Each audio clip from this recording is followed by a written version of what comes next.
ఓం శ్రీమాత్రే నమః. శ్రీ శివాయ గురవే నమః.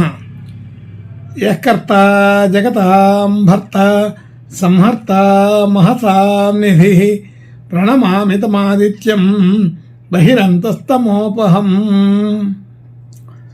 వీక్షకులకు నమస్కారం. నేను మీ దేవులపల్లి రామకృష్ణ శాస్త్రి, ఆర్కే మాతృశ్రీ తెలుగు జ్యోతిషపరమైన యూట్యూబ్ ఛానల్. ఇప్పుడు సెప్టెంబర్ నెల 8వ తేదీ నుండి సెప్టెంబర్ నెల 14వ తేదీ వరకు గల గ్రహ స్థితి గతులని ఒకసారి పరిశీలన చేద్దాం. సింహరాశిలో రవి బుధ గ్రహాలు, కన్యారాశిలో శుక్రుడు నీచ స్థితి, కేతువు కూడా కన్యారాశిలోనే ఉన్నారు. అలాగే తులారాశిలో చంద్రగ్రహం, కుంభరాశిలో శనిగ్రహం వక్రస్థితి, మీనరాశిలో రాహుగ్రహం, వృషభ రాశిలో గురుగ్రహం, మిథున రాశిలో కుజగ్రహం సంచరిస్తున్నాయి.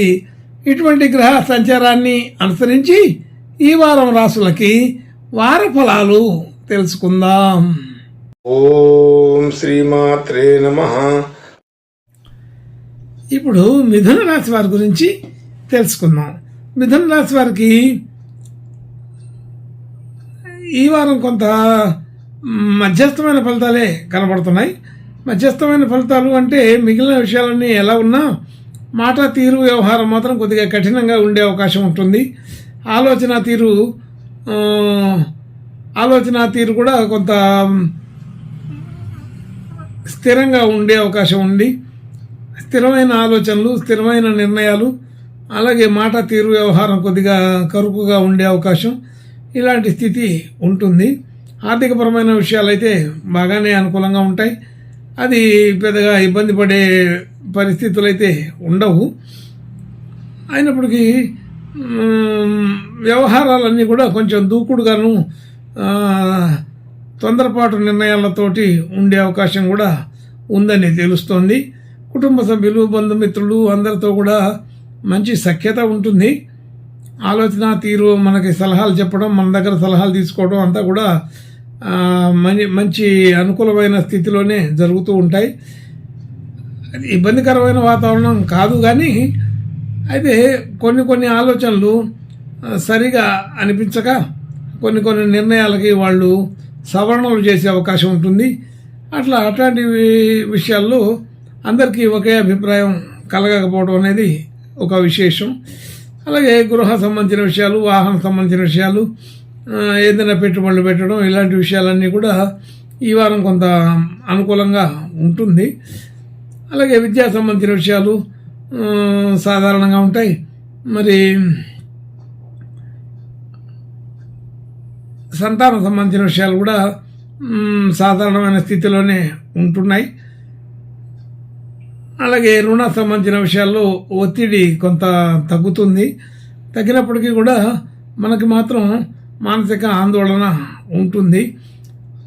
ఆ రుణ సంబంధించిన విషయాలు, ధన సంబంధించిన విషయాల్లో మొత్తం పూర్తి కాలేదని, మొత్తం పూర్తి చేయాలని పట్టుదలతోటి ఉంటారు.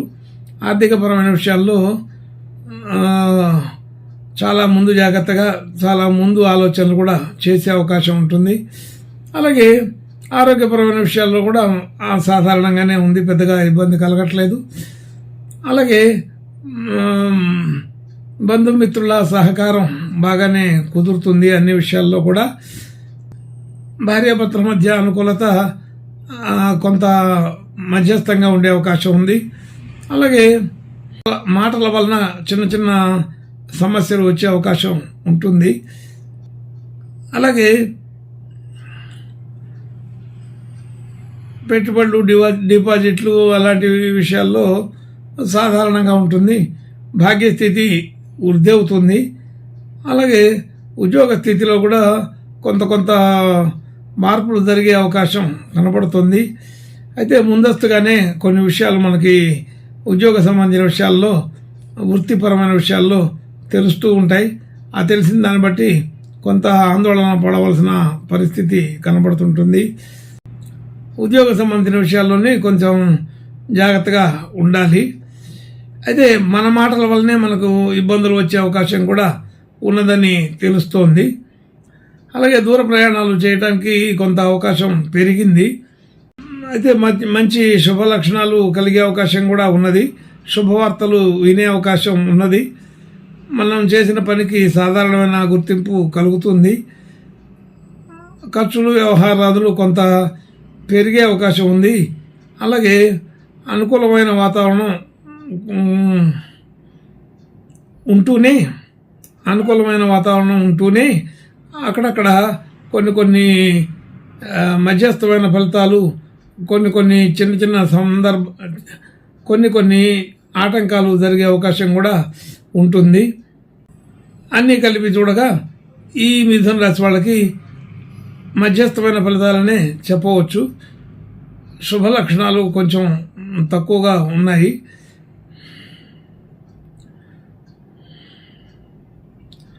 శుభాధిక్యత కొంత తక్కువగా ఉంటుంది. చురుకుదనం ఎక్కువగా ఉంటుంది. మాట తీరు వ్యవహారాలన్నీ కొంచెం చురుకుగానే ఉంటాయి.